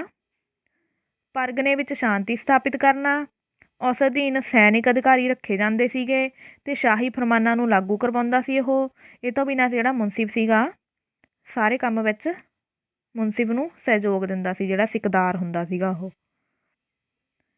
ਲਾਸਟ ਉਹਦਾ ਜਿਹੜਾ ਕੰਮ ਰਹਿ ਗਿਆ ਕਿ ਫੌਜਦਾਰੀ ਮੁਕੱਦਮਿਆਂ ਦਾ ਫੈਸਲਾ ਕਰਦਾ ਸੀਗਾ ਉਹ। ਇਸ ਤੋਂ ਬਾਅਦ ਆ ਗਿਆ ਮੁਨਸਿਫ ਦਾ ਕੰਮ ਕੀ ਹੁੰਦਾ ਸੀ? ਭੂਮੀ ਦੀ ਪਮਾਇਸ਼ ਕਰਵਾਉਣਾ, ਭੂਮੀ ਸੰਬੰਧੀ ਦੀਵਾਨੀ ਮੁਕੱਦਮਿਆਂ ਦਾ ਫੈਸਲਾ ਕਰਦਾ ਸੀ, ਭੂਮੀ ਕਰ ਇਕੱਠਾ ਕਰਕੇ ਸਰਕਾਰੀ ਖਜ਼ਾਨੇ ਵਿੱਚ ਜਮ੍ਹਾਂ ਕਰਵਾਉਂਦਾ ਸੀ ਜਿਹੜਾ ਮੁਨਸਿਫ ਹੁੰਦਾ ਸੀਗਾ। ਖਜ਼ਾਨਦਾਰ ਦਾ ਕੰਮ ਕੀ ਹੁੰਦਾ ਸੀ? ਪਰਗਨੇ ਦੀ ਸਾਰੀ ਆਮਦਨ ਅਤੇ ਖਰਚ ਦਾ ਹਿਸਾਬ ਰੱਖਣਾ ਸੀਗਾ। ਖਜ਼ਾਨਦਾਰ ਨੂੰ ਸਹਿਯੋਗ ਦੇਣ ਲਈ ਕਿਹਨਾਂ ਦੀ ਨਿਯੁਕਤੀ ਕੀਤੀ ਜਾਂਦੀ ਸੀ? ਕਾਰਕੁਨਾਂ ਦੀ, ਜਾਂ ਜਿਨ੍ਹਾਂ ਨੂੰ ਕਲਰਕ ਕਹਿੰਦੇ ਸੀਗੇ। ਪ੍ਰਸ਼ਾਸਨ ਦੀ ਸਭ ਤੋਂ ਛੋਟੀ ਇਕਾਈ ਕੀ ਸੀ? ਪਿੰਡ। ਪਿੰਡ ਦੇ ਲੋਕਾਂ ਦੀ ਭਲਾਈ ਅਤੇ ਵਿਕਾਸ ਦਾ ਕੰਮ ਕਿਸ ਦੇ ਜ਼ਿੰਮੇ ਸੀਗਾ? ਪੰਚਾਇਤ ਦੇ। ਪੰਚਾਇਤ ਤੋਂ ਇਲਾਵਾ ਪਿੰਡ ਵਿੱਚ ਹੋਰ ਕਿਹੜੇ ਅਧਿਕਾਰੀ ਹੁੰਦੇ ਸਨ? ਮੁਕੱਦਮ ਅਤੇ ਪਟਵਾਰੀ ਜਿਹੜੇ ਸੀ ਇਹ ਵੀ ਹੁੰਦੇ ਸੀਗੇ। ਪਿੰਡ ਦਾ ਮੁਖੀ ਕੌਣ ਹੁੰਦਾ ਸੀ? ਮੁਕੱਦਮ। ਸਰਕਾਰ ਅਤੇ ਲੋਕਾਂ ਵਿਚਕਾਰ ਕੜੀ ਦਾ ਕੰਮ ਕੌਣ ਕਰਦਾ ਸੀ? ਮੁਕੱਦਮ ਜਿਹੜਾ ਹੁੰਦਾ ਸੀ ਸਰਕਾਰ ਤੇ ਲੋਕਾਂ ਦੇ ਵਿਚਕਾਰ ਕੜੀ ਦਾ ਕੰਮ ਕਰਦਾ ਸੀਗਾ। ਪਿੰਡ ਦੀ ਜ਼ਮੀਨਦਾਰ ਕਾਰਡ ਕੌਣ ਰੱਖਦਾ ਸੀਗਾ? ਪਟਵਾਰੀ। ਕਿਹੜਾ ਸ਼ਾਸਕ ਆਪਣੇ ਨਿਰਪੱਖ ਨਿਆਂ ਕਾਰਨ ਬਹੁਤ ਪਸੰਦ ਸੀਗਾ ਜਾਂ ਪ੍ਰਸਿੱਧ ਸੀਗਾ? ਲੋਕਾਂ ਵਿੱਚ ਪਸੰਦੀਦਾ ਸੀਗਾ ਜਾਂ ਪ੍ਰਸਿੱਧ ਸੀਗਾ ਤਾਂ ਉਹ ਸੀਗਾ ਸ਼ੇਰਸ਼ਾਹ ਸੂਰੀ। ਉੱਪਰਲੇ ਜਿਹੜੇ ਵੀ ਆਪਾਂ ਵਿਭਾਗ ਸਾਰੇ ਪੜ੍ਹੇ ਆ ਉਹ ਸ਼ੇਰਸ਼ਾਹ ਸੂਰੀ ਦੇ ਟਾਈਮ ਦੇ ਸੀਗੇ, ਉਹਨਾਂ ਦੇ ਰਾਜ ਦਰਬਾਰ ਦੇ ਵਿੱਚ। ਰਾਜ ਦੇ ਦੀਵਾਨੀ ਮੁਕੱਦਮਿਆਂ ਦੀ ਸੁਣਵਾਈ ਕੌਣ ਕਰਦਾ ਸੀ? ਕਾਜ਼ੀ। ਫੌਜਦਾਰੀ ਮੁਕੱਦਮਿਆਂ ਦੀ ਸੁਣਵਾਈ ਕੌਣ ਕਰਦਾ ਸੀ? ਸਿਕਦਾਰ ਏ ਸਿਕਦਾਰਾਨ। ਲਗਾਨ ਸੰਬੰਧੀ ਮੁਕੱਦਮਿਆਂ ਦੀ ਸੁਣਵਾਈ ਕੌਣ ਕਰਦਾ ਸੀ? ਮੁਨਸਿਫੇ ਮੁਨਸਿਫਾਨ। ਸਰਕਾਰਾਂ ਵਿੱਚ ਕਾਨੂੰਨ ਵਿਵਸਥਾ ਦਾ ਪ੍ਰਬੰਧ ਕੌਣ ਕਰਦੇ ਸਨ? ਸਿੱਕਦਾਰ ਸਿੱਕਦਾਰਾਨ। ਪਰਗਨੇ ਵਿੱਚ ਕਾਨੂੰਨ ਵਿਵਸਥਾ ਦਾ ਪ੍ਰਬੰਧ ਕੌਣ ਕਰਦੇ ਸਨ? ਸਿੱਕਦਾਰ। ਪਿੰਡਾਂ ਵਿੱਚ ਲੋਕਾਂ ਦੀ ਸੁਰੱਖਿਆ ਦਾ ਪ੍ਰਬੰਧ ਕਿਸ ਦੇ ਜ਼ਿੰਮੇ ਹੁੰਦਾ ਸੀ? ਮੁਕੱਦਮ ਦੇ। ਸ਼ੇਰਸ਼ਾਹ ਸੂਰੀ ਦਾ ਕਿਹੜਾ ਵਿਭਾਗ ਬੜਾ ਕੁਸ਼ਲ ਸੀਗਾ? ਗੁਪਤਚਰ ਵਿਭਾਗ ਜਿਹੜਾ ਸੀਗਾ ਉਹਦਾ ਕਾਫੀ ਕੁਸ਼ਲ ਸੀਗਾ। ਸ਼ੇਰਸ਼ਾਹ ਸੂਰੀ ਨੇ ਲੋਕਾਂ ਦੀ ਭਲਾਈ ਲਈ ਕਿਹੜੇ ਕਿਹੜੇ ਕੰਮ ਕੀਤੇ? ਦੇਸ਼ ਭਰ ਵਿੱਚ ਸੜਕਾਂ ਬਣਾਈਆਂ ਸੀਗੀਆਂ ਉਹਨੇ। ਸੜਕਾਂ ਦੇ ਕਿਨਾਰੇ ਫਲਦਾਰ ਅਤੇ ਛਾਂਦਾਰ ਰੁੱਖ ਲਗਵਾਏ ਸੀਗੇ। ਯਾਤਰੀਆਂ ਦੇ ਆਰਾਮ ਕਰਨ ਲਈ ਦੇਸ਼ ਭਰ ਵਿੱਚ 1700 ਜਿਹੜੀਆਂ ਸਰਾਵਾਂ ਸੀਗੀਆਂ ਉਹ ਬਣਵਾਈਆਂ ਸੀਗੀਆਂ। ਇਹ ਤੋਂ ਬਿਨਾਂ ਜਿਹੜੀਆਂ ਹੁਣ ਸਰਾਵਾਂ ਬਣਵਾਈਆਂ ਸੀ ਉਹਦੇ ਵਿੱਚ ਹਿੰਦੂ ਅਤੇ ਮੁਸਲਮਾਨਾਂ ਦੇ ਰਹਿਣ ਅਤੇ ਭੋਜਨ ਦਾ ਵੱਖਰੋ ਵੱਖਰਾ ਪ੍ਰਬੰਧ ਕੀਤਾ ਗਿਆ ਸੀ। ਉਸਨੇ ਗਰੀਬਾਂ, ਵਿਧਵਾਵਾਂ, ਸਿੱਖਿਆ ਸੰਸਥਾਵਾਂ ਅਤੇ ਵਿਦਵਾਨਾਂ ਨੂੰ ਕੀ ਸੀਗਾ ਦਿਲ ਖੋਲ੍ਹ ਕੇ ਦਾਨ ਦਿੱਤਾ ਸੀਗਾ। ਸ਼ੇਰਸ਼ਾਹ ਸੂਰੀ ਨੇ ਕਿਹੜੀ ਪ੍ਰਸਿੱਧ ਸੜਕ ਦਾ ਨਿਰਮਾਣ ਕਰਵਾਇਆ? GT ਰੋਡ ਦਾ। GT ਰੋਡ ਦੀ ਲੰਬਾਈ ਕਿੰਨੀ ਹੈ? 1500 ਮੀਲ। GT ਰੋਡ ਕਿੱਥੋਂ ਤੋਂ ਕਿੱਥੇ ਤੱਕ ਬਣੀ ਹੋਈ ਹੈ? ਕਲਕੱਤੇ ਤੋਂ ਲੈ ਕੇ ਪਿਸ਼ਾਵਰ ਤੱਕ ਇਹ ਬਣੀ ਹੋਈ ਆ। ਸ਼ੇਰਸ਼ਾਹ ਸੂਰੀ ਨੇ ਵਪਾਰ ਨੂੰ ਉਤਸ਼ਾਹਿਤ ਕਰਨ ਲਈ ਕਿਹੜੇ ਕਦਮ ਉਠਾਏ? ਇੱਕ ਨਿਸ਼ਚਿਤ ਅਨੁਪਾਤ ਵਾਲੇ ਸਿੱਕੇ ਚਲਾਏ ਅਤੇ ਸੜਕਾਂ ਨੂੰ ਸੁਰੱਖਿਅਤ ਰੱਖਣ ਲਈ ਪ੍ਰਬੰਧ ਕੀਤੇ। ਸਮਗਲਿੰਗ ਨੂੰ ਰੋਕਿਆ ਗਿਆ। ਵਪਾਰੀਆਂ ਨੂੰ ਇੱਕੋ ਜਿਹਾ ਜਿਹੜਾ ਸੀਗਾ ਨਾਪ ਤੋਲ ਦੇ ਪੈਮਾਨੇ ਜਿਹੜੇ ਸੀਗੇ ਉਹਨਾਂ ਦੀ ਵਰਤੋਂ ਕਰਨ ਲਈ ਕਿਹਾ ਗਿਆ ਸੀ ਅਤੇ ਚੁੰਗੀ ਕਰ ਜਿਹੜਾ ਸੀਗਾ ਉਹਨੂੰ ਘਟਾਇਆ ਗਿਆ ਸੀਗਾ। ਇਹ ਉਹਨੇ ਵਪਾਰ ਲਈ ਕਦਮ ਉਠਾਏ ਸੀਗੇ। ਸ਼ੇਰਸ਼ਾਹ ਸੂਰੀ ਨੇ ਲਗਾਨ ਸੰਬੰਧੀ ਕਿਹੜੇ ਸੁਧਾਰ ਕੀਤੇ? ਉਸਨੇ ਸਭ ਤੋਂ ਪਹਿਲਾਂ ਮਾਲਵਾ ਦੇ ਰਾਜਪੂਤਾਨੇ ਨੂੰ ਛੱਡ ਕੇ, ਠੀਕ ਆ, ਕਿਹੜੇ ਇਲਾਕੇ? ਮਾਲਵਾ ਅਤੇ ਰਾਜਪੂਤਾਨੇ ਨੂੰ ਛੱਡ ਕੇ ਸਾਰੇ ਸਾਮਰਾਜ ਵਿੱਚ ਖੇਤੀਯੋਗ ਭੂਮੀ ਦੀ ਪਮਾਇਸ਼ ਕਰਵਾਈ। ਇਸ ਤੋਂ ਬਾਅਦ ਇਸ ਲਈ ਸਿਕੰਦਰ ਲੋਧੀ ਦੇ ਗੱਜ ਦੀ ਵਰਤੋਂ ਕੀਤੀ ਗਈ, ਜਿਹਨੂੰ ਕੀ ਕਹਿੰਦੇ ਆ? ਗਜੇ ਸਿਕੰਦਰੀ। ਠੀਕ ਹੈ।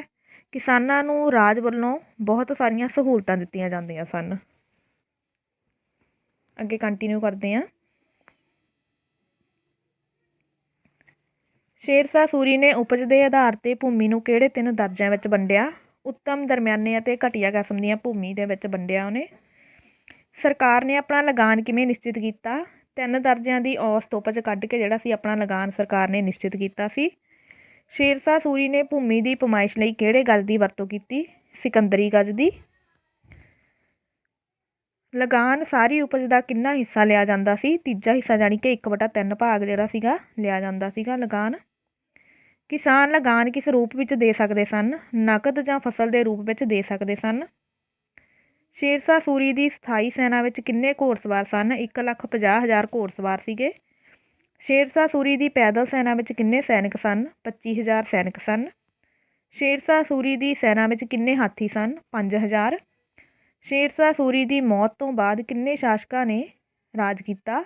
1555 ਈਸਵੀ ਤੱਕ ਜਿਹੜਾ ਸੀ 5 ਸ਼ਾਸਕਾਂ ਨੇ ਰਾਜ ਕੀਤਾ ਸੀ, ਉਹਦੇ 5 ਉੱਤਰਾਧਿਕਾਰੀਆਂ ਨੇ। ਇਸਲਾਮ ਸ਼ਾਹ, ਆਦਲ ਸ਼ਾਹ, ਫਿਰੋਜ਼ ਸ਼ਾਹ, ਇਬਰਾਹਿਮ ਸ਼ਾਹ ਅਤੇ ਇਸ ਤੋਂ ਬਿਨਾਂ ਜਿਹੜਾ 5ਵਾਂ ਸੀਗਾ ਸਿਕੰਦਰ ਸ਼ਾਹ ਸੂਰੀ। ਸੂਰੀ ਸ਼ਾਸਕਾਂ ਦੀ ਕਮਜ਼ੋਰੀ ਦਾ ਲਾਭ ਉਠਾ ਕੇ ਕਿਸਨੇ ਪੇਸ਼ਾਵਰ ਅਤੇ ਲਾਹੌਰ 'ਤੇ ਕਬਜ਼ਾ ਕਰ ਲਿਆ? 1554 ਈਸਵੀ ਵਿੱਚ ਹੁਮਾਯੂੰ ਨੇ। ਸਿਕੰਦਰ ਸ਼ਾਹ ਸੂਰੀ ਨੇ ਕਿਸ ਦੇ ਅਧੀਨ ਹੁਮਾਯੂੰ ਵਿਰੁੱਧ ਫੌਜ ਭੇਜੀ? ਤਤਾਰ ਖਾਂ ਦੇ ਅਧੀਨ। ਤਤਾਰ ਖਾਂ ਅਤੇ ਹੁਮਾਯੂੰ ਦੀਆਂ ਫੌਜਾਂ ਵਿਚਕਾਰ ਕਿੱਥੇ ਲੜਾਈ ਹੋਈ? 1555 ਈਸਵੀ ਵਿੱਚ ਮਾਛੀਵਾੜਾ ਵਿਖੇ। ਸਿਕੰਦਰ ਸ਼ਾਹ ਸੂਰੀ ਅਤੇ ਹੁਮਾਯੂੰ ਵਿਚਕਾਰ ਕਿੱਥੇ ਲੜਾਈ ਹੋਈ? 1555 ਈਸਵੀ ਵਿੱਚ ਸਰਹਿੰਦ ਵਿਖੇ। ਹੁਮਾਯੂੰ ਨੇ ਮੁੜ ਦਿੱਲੀ 'ਤੇ ਕਦੋਂ ਕਬਜ਼ਾ ਕੀਤਾ? 15 ਸਾਲਾਂ ਬਾਅਦ 1555 ਈਸਵੀ ਵਿੱਚ। ਹੁਮਾਯੂੰ ਦੀ ਮੌਤ ਕਦੋਂ ਹੋਈ? 24 ਜਨਵਰੀ 1556 ਈਸਵੀ ਵਿੱਚ। ਕਿਹੜੇ ਮੁਗਲ ਸ਼ਾਸਕ ਬਾਰੇ ਇਹ ਗੱਲ ਮਸ਼ਹੂਰ ਹੈ ਕਿ ਉਹ ਜ਼ਿੰਦਗੀ ਭਰ ਲੜਖੜਾਉਂਦਾ ਰਿਹਾ ਅਤੇ ਲੜਖੜਾਉਂਦਾ ਹੀ ਮਰ ਗਿਆ? ਹੁਮਾਯੂੰ ਦੇ ਬਾਰੇ। ਹੁਮਾਯੂੰ ਦਾ ਉੱਤਰਾਧਿਕਾਰੀ ਕੌਣ ਸੀਗਾ ਫਿਰ? ਅਕਬਰ ਬਣਿਆ। ਠੀਕ ਹੈ। ਅਕਬਰ ਗੱਦੀ 'ਤੇ ਕਦੋਂ ਬੈਠਿਆ? 1556 ਈਸਵੀ ਵਿੱਚ। ਅਕਬਰ ਦੀ ਤਾਜਪੋਸ਼ੀ ਕਿਸ ਸਥਾਨ 'ਤੇ ਕੀਤੀ ਗਈ? ਕਲਾਨੌਰ, ਗੁਰਦਾਸਪੁਰ, ਜੋ ਕਿ ਪੰਜਾਬ। ਅੱਗੇ ਹੈ, ਅਕਬਰ ਦੀ ਤਾਜਪੋਸ਼ੀ ਕਦੋਂ ਕੀਤੀ ਗਈ? 14 ਫਰਵਰੀ 1556 ਈਸਵੀ ਨੂੰ। ਰਾਜਗੱਦੀ 'ਤੇ ਬੈਠਣ ਸਮੇਂ ਅਕਬਰ ਦਾ ਸਰਪ੍ਰਸਤ ਕੌਣ ਸੀ? ਬੈਰਮ ਖਾਂ। ਰਾਜਗੱਦੀ 'ਤੇ ਬੈਠਣ ਸਮੇਂ ਅਕਬਰ ਦੀ ਉਮਰ ਕਿੰਨੀ ਸੀ? 13 ਸਾਲ। ਅਕਬਰ ਦਾ ਸ਼ਾਸਨਕਾਲ ਦੱਸੋ। 1556 ਤੋਂ ਲੈ ਕੇ 1605 ਈਸਵੀ ਤੱਕ। ਪਾਣੀਪਤ ਦੀ ਦੂਜੀ ਲੜਾਈ ਕਦੋਂ ਹੋਈ?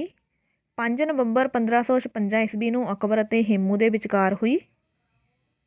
ਹਿਮੂ ਕੌਣ ਸੀ? ਆਦਿਲ ਸ਼ਾਹ ਸੂਰੀ ਦਾ ਪ੍ਰਧਾਨ ਮੰਤਰੀ ਸੀ। ਅਕਬਰ ਦੇ ਸੈਨਿਕਾਂ ਨੇ ਸਿਕੰਦਰ ਸ਼ਾਹ ਸੂਰੀ ਨੂੰ ਕਦੋਂ ਹਰਾਇਆ? 1557 ਈਸਵੀ ਵਿੱਚ ਅਤੇ ਮਾਨਕੋਟ ਨੂੰ ਆਪਣੇ ਅਧੀਨ ਕਰ ਲਿਆ। 1558 ਤੋਂ 60 ਈਸਵੀ ਵਿੱਚ ਬੈਰਮ ਖਾਂ ਨੇ ਕਿਹੜੇ ਇਲਾਕਿਆਂ ਨੂੰ ਮੁਗਲ ਰਾਜ ਵਿੱਚ ਸ਼ਾਮਿਲ ਕੀਤਾ? ਗਵਾਲੀਅਰ, ਜੌਨਪੁਰ ਤੇ ਅਜਮੇਰ ਨੂੰ। ਅਕਬਰ ਨੇ ਮਾਲਵੇ ਨੂੰ ਆਪਣੇ ਅਧੀਨ ਕਰਨ ਲਈ ਕਿਸ ਦੀ ਅਗਵਾਈ ਹੇਠ ਸੈਨਾ ਭੇਜੀ? 1561 ਈਸਵੀ ਵਿੱਚ ਆਦਮ ਖਾਨ ਅਤੇ ਪੀਰ ਮੁਹੰਮਦ ਦੀ ਅਗਵਾਈ ਹੇਠ। 1561 ਈਸਵੀ ਵਿੱਚ ਮਾਲਵੇ ਦਾ ਸ਼ਾਸਕ ਕੌਣ ਸੀ? ਬਾਜ ਬਹਾਦਰ। ਹਾਂਜੀ, ਜਿੰਨੇ ਵੀ ਕੈਂਡੀਡੇਟਸ ਦੇਖ ਰਹੇ ਨੇ ਤਾਂ ਪਲੀਜ਼ ਵੀਡੀਓ ਨੂੰ ਲਾਈਕ ਅਤੇ ਸ਼ੇਅਰ ਜ਼ਰੂਰ ਕਰ ਦਿਆ ਕਰੋ, ਕਿਉਂਕਿ ਮੈਂ ਇਹ ਨਹੀਂ ਹੈਗਾ ਕਿ ਤੁਹਾਨੂੰ 10, 15 ਜਾਂ 20 ਕੁਐਸਚਨ ਪੜ੍ਹਾ ਕੇ ਕਹਿ ਦੂੰਗੀ ਕਿ ਹਾਂਜੀ ਇਹਦੇ ਵਿੱਚ ਤੁਹਾਨੂੰ ਬਾਹਰ ਕੁਛ ਨਹੀਂ ਆਊਗਾ। ਮੈਂ ਟੌਪਿਕ ਦੇ ਨਾਲ ਰਿਲੇਟਡ ਜਿੰਨੇ ਵੀ ਕੁਐਸਚਨ ਹੁੰਦੇ ਨੇ ਜ਼ਿਆਦਾ ਤੋਂ ਜ਼ਿਆਦਾ ਤੁਹਾਨੂੰ ਕਵਰ ਕਰਵਾਉਣ ਦੀ ਕੋਸ਼ਿਸ਼ ਕਰਦੀ ਹਾਂ, ਅਤੇ ਥੋੜ੍ਹਾ ਜਿਹਾ ਫਰਜ਼ ਤੁਹਾਡਾ ਵੀ ਬਣਦਾ ਕਿ ਤੁਸੀਂ ਮੇਰੀ ਵੀਡੀਓ ਨੂੰ ਲਾਈਕ ਅਤੇ ਸ਼ੇਅਰ ਜ਼ਰੂਰ ਕਰ ਦਿਆ ਕਰੋ ਤਾਂ ਕਿ ਹੋਰ ਲੋਕਾਂ ਦਾ ਵੀ ਭਲਾ ਹੋ ਜਾਵੇ। ਅਕਬਰ ਨੇ ਗੌਂਡਵਾਨਾ ਵਿਰੁੱਧ ਕਦੋਂ ਸੈਨਾ ਭੇਜੀ? 1564 ਈਸਵੀ ਵਿੱਚ ਆਸਫ ਖਾਨ ਦੀ ਅਗਵਾਈ ਹੇਠ। ਗੌਂਡਵਾਨਾ ਦੀ ਰਾਣੀ ਕੌਣ ਸੀ? ਰਾਣੀ ਦੁਰਗਾਵਤੀ। ਅਕਬਰ ਨੇ ਮੇਵਾੜ ਦੀ ਰਾਜਧਾਨੀ ਚਿਤੌੜ 'ਤੇ ਕਦੋਂ ਕਬਜ਼ਾ ਕੀਤਾ?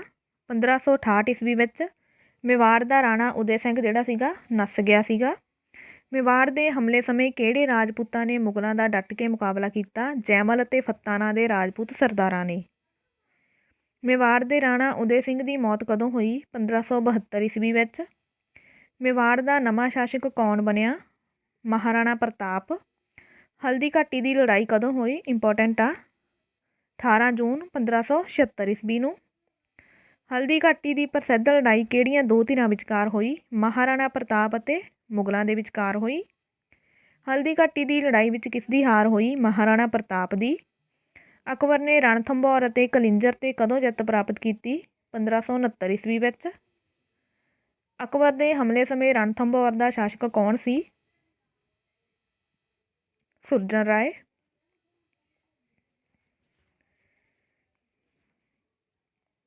ਅੱਗੇ ਹੈ ਅਕਬਰ ਦੇ ਹਮਲੇ ਸਮੇਂ ਕਲਿੰਜਰ ਦਾ ਸ਼ਾਸਕ ਕੌਣ ਸੀ? ਰਾਮਚੰਦਰ।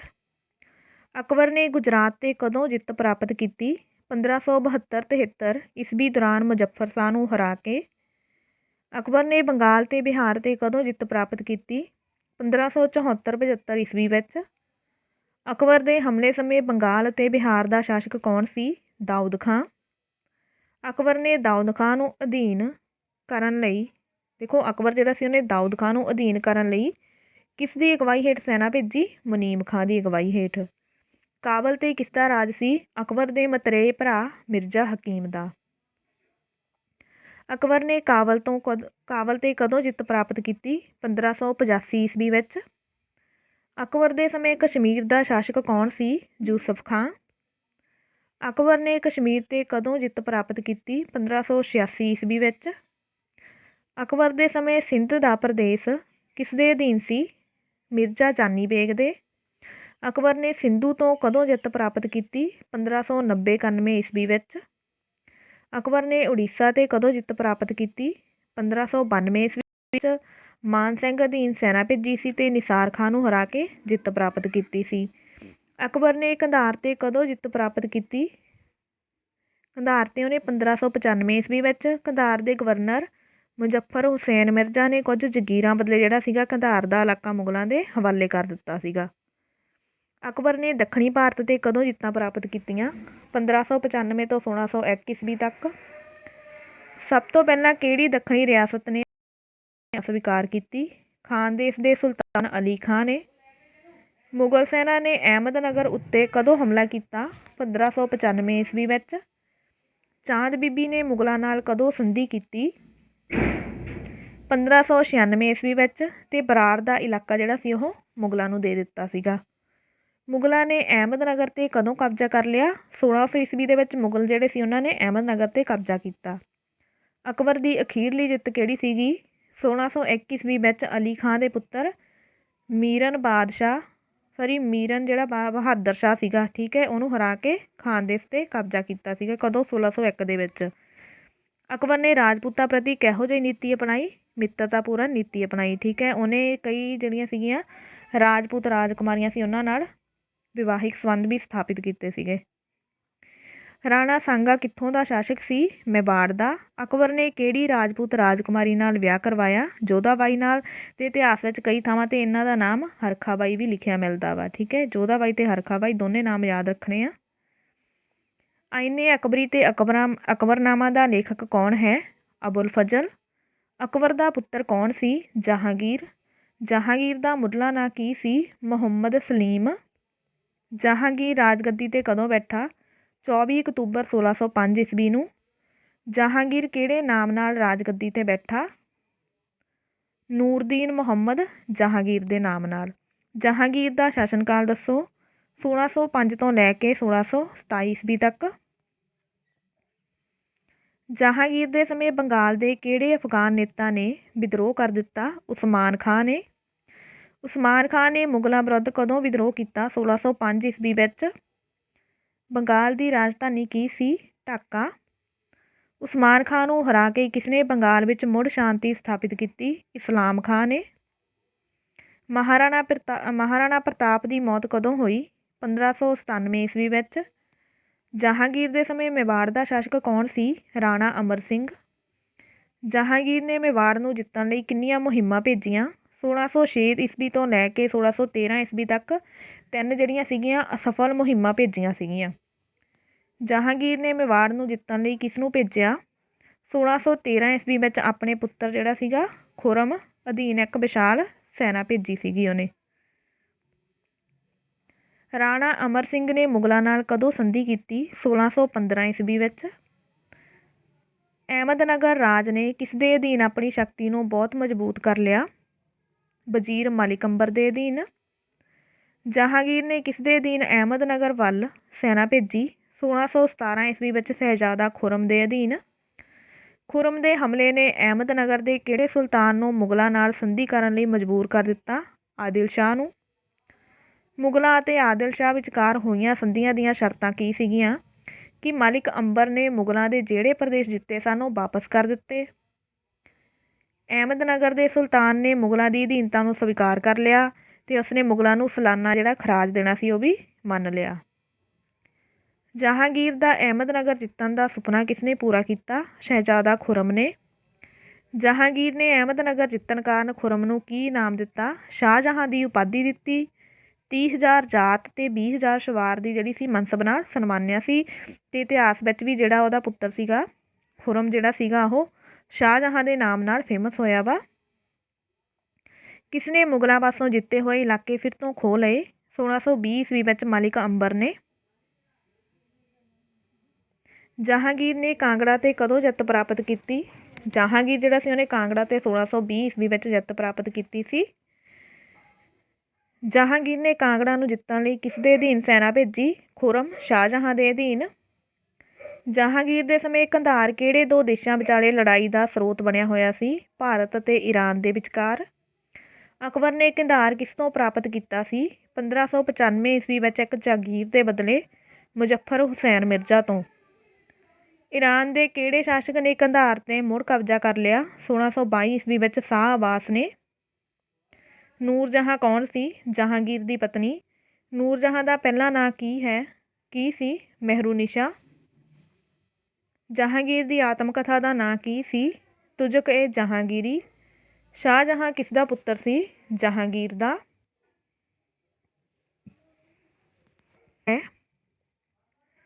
ਸ਼ਾਹਜਹਾਂ ਦਾ ਮੁੱਢਲਾ ਨਾਂ ਕੀ ਸੀ? ਖੁਰਮ। ਸ਼ਾਹਜਹਾਂ ਕਦੋਂ ਬਾਦਸ਼ਾਹ ਬਣਿਆ? ਫਰਵਰੀ 1628 ਈਸਵੀ ਵਿੱਚ। ਸ਼ਾਹਜਹਾਂ ਦਾ ਸ਼ਾਸਨਕਾਲ ਦੱਸੋ। 1628 ਤੋਂ ਲੈ ਕੇ 1658 ਈਸਵੀ ਤੱਕ। ਸ਼ਾਹਜਹਾਂ ਦੀ ਦੱਖਣ ਨੀਤੀ ਦੇ ਕੀ ਉਦੇਸ਼ ਸਨ? ਕਿ ਆਪਣੇ ਸਾਮਰਾਜ ਦਾ ਵਿਸਥਾਰ ਕਰਨਾ ਅਤੇ ਦੱਖਣ ਦੀਆਂ ਸ਼ੀਆ ਰਿਆਸਤਾਂ ਨੂੰ ਖਤਮ ਕਰਨਾ। ਸ਼ਾਹਜਹਾਂ ਨੇ ਅਹਿਮਦਨਗਰ 'ਤੇ ਕਦੋਂ ਜਿੱਤ ਪ੍ਰਾਪਤ ਕੀਤੀ? 1636 ਈਸਵੀ ਵਿੱਚ। ਅਹਿਮਦਨਗਰ ਦਾ ਵਜ਼ੀਰ ਕੌਣ ਸੀ? ਫਤਿਹ ਖਾਂ। ਗੋਲਕੁੰਡਾ ਦੇ ਕਿਹੜੇ ਸ਼ਾਸਕ ਨੇ ਮੁਗਲਾਂ ਨਾਲ ਸੰਧੀ ਕਰ ਲਈ? 1636 ਈਸਵੀ ਵਿੱਚ ਅਬਦੁੱਲਾ ਕੁਤਬ ਸ਼ਾਹ ਨੇ। 1656 ਈਸਵੀ ਵਿੱਚ ਦੱਖਣ ਦਾ ਗਵਰਨਰ ਕੌਣ ਸੀ? ਔਰੰਗਜ਼ੇਬ। ਬੀਜਾਪੁਰ ਦੇ ਕਿਹੜੇ ਸੁਲਤਾਨ ਨੇ ਮੁਗਲਾਂ ਨਾਲ ਸੰਧੀ ਕਰ ਲਈ? 1636 ਈਸਵੀ ਵਿੱਚ ਮੁਹੰਮਦ ਆਦਿਲ ਸ਼ਾਹ ਨੇ। ਸ਼ਾਹਜਹਾਂ ਦੇ ਸਮੇਂ ਕੰਧਾਰ ਜਾਂ ईरानी गवर्नर कौन सी? ठीक है, कंधार का जिहड़ा ईरानी गवर्नर सी वो सीगा अली मरदान। शाहजहां ने किस दे विरुद्ध सख्त कार्रवाई की सी? पुर्तगालियां दे। शाहजहां ने कंधार ते कदों जिੱਤ प्राप्त की? 1638 ईस्वी विच। मुगलों ने अली मरदान नूं किन्नी मनसबदारी दे दित्ती? 5000 दी मनसबदारी। शाहजहां ने बलख ते बदख्शां ते कदों जिੱਤ प्राप्त की? बलख ते 1646 ईस्वी विच शहजादा मुराद की अगवाई हेठ ते बदख्शां ते 1647 ईस्वी विच शहजादा औरंगजेब की अगवाई हेठ। ईरान का नवां बादशाह कौन बनिया? 1642 ईस्वी विच शाह अब्बास दूजा जिहड़ा सी ओह ईरान का नवां बादशाह बनिया सी। ईरानियां ने कंधार उत्ते कदों कब्जा कर लिया? 1649 ईस्वी विच। ताज महल का निर्माण किसने करवाया? शाहजहां ने। ताज महल किस दी याद विच बनवाया गया? मुमताज महल जिहड़ी सी उहदी याद विच। शाहजहां दी पत्नी सी जो। मुमताज कौन सी? शाहजहां दी पत्नी। अगे है किहड़े मुगल शासक अधीन मुगल साम्राज का सब तो वध विस्तार होया? औरंगजेब के शासन काल अधीन। औरंगजेब नूं होर किस नां नाल जाणिया जांदा है? आलमगीर। औरंगजेब का असल नां की सी? महीउल-दीन मुहम्मद औरंगजेब। इन्हां सारिਆਂ ਦੇ जिन्ने भी असली नाम ने ਉਹ ਤੁਸੀਂ ਸਾਰੇ नोट कर लिओ अपने कोल। औरंगजेब का शासन काल दसो। 1658 तो 1707 ईस्वी तक। कूच बिहार कित्थे स्थित है? असाम विच। कूच बिहार के किहड़े शासक ने कामरूप की राजधानी गुवाहाटी उत्ते कब्जा कर लिया सी? प्रेम नारायण ने अते मुगलों नूं उत्थों जिहड़ा सीगा कढ दित्ता सीगा। औरंगजेब ने प्रेम नारायण विरुद्ध कार्रवाई करन लई किस नूं भेजिया? बंगाल के मुगल सूबेदार मीर जुमला नूं। मीर जुमला ने कूच बिहार नूं कदों अपने अधीन किया? 1661 ईस्वी विच। कूच बिहार तो बाद मीर जुमला ने कित्थे जिੱਤ प्राप्त की? असम की राजधानी गढ़गांव ते। मीर जुमला की मौत कदों हुई? 1663 ईस्वी विच। औरंगजेब ने बंगाल का नवां सूबेदार किस नूं नियुक्त किया? अपने मामे शाइस्ता खां नूं। शाइस्ता खां ने पुर्तगालियां विरुद्ध कदों कार्रवाई की? 1666 ईस्वी विच अते चिटागांग नूं अपने अधीन किया। यूसुफ जाई पठाना ने मुगलों विरुद्ध कदों बगावत की? 1667 ईस्वी विच ते अपने नेता भागू की अगवाई हेठ जिहड़ा सीगा पेशावर, अटक ते हजारा विच इन्हां ने बगावत की सी।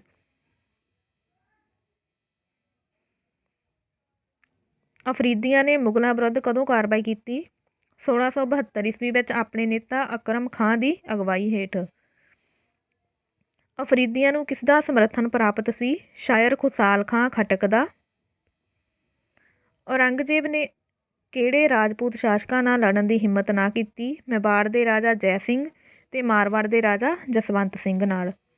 जय सिंह की मौत कदों हुई? 1667 ईस्वी विच। जसवंत सिंह की मौत कदों हुई? 1678 ईस्वी विच। राजपूतां तो मुड़ जजिया कर किसने वसूल किया? 1699 ईस्वी विच औरंगजेब ने। अकबर ने जजिया कर कदों हटाया सी? 1664 ईस्वी विच। औरंगजेब ने मारवाड़ की प्रजा के विरुद्ध जाके किस नूं उत्थों का शासक घोषित कर दिता सी? इंदर सिंह नूं। औरंगजेब ने मारवाड़ ते कब्जा करन दे उद्देश नाल शक्तिशाली सेना कदों भेजी? जुलाई 1679 ईस्वी विच शहजादा अकबर के अधीन। शहजादा अकबर ने औरंगजेब विरुद्ध विद्रोह कदों किया? 1681 ईस्वी विच। औरंगजेब ने मेवाड़ के शासक जय सिंह नाल कदों संधि की? 1681 ईस्वी विच। औरंगजेब ने मेवाड़ के शासक जय सिंह नूं किन्ने दी मनसबदारी दित्ती? 5000 मनसब दी। औरंगजेब दक्खण वल कदों गया? 1682 ईस्वी विच। बीजापुर के किहड़े शासक ने मुगलों अगे हथियार सुੱਟ दिते? सिकंदर आदिल शाह ने। बीजापुर नूं मुगल साम्राज विच कदों शामिल किया गया? 1686 ईस्वी विच। गोलकुंडा उत्ते किसदा शासन सी? अबू अल हसन दा। गोलकुंडा नूं मुगल साम्राज विच कदों शामिल किया गया? 1687 ईस्वी विच। औरंगजेब के समय महाराष्ट्र विच किसदा शासन सी? मराठियां दा। मराठियां दा शक्तिशाली शासक कौन सी? शिवाजी। शिवाजी ने अपनी स्वतंत्रता का ऐलान कदों किया? 1674 ईस्वी विच। शिवाजी की मौत कदों हुई? 1680 ईस्वी विच।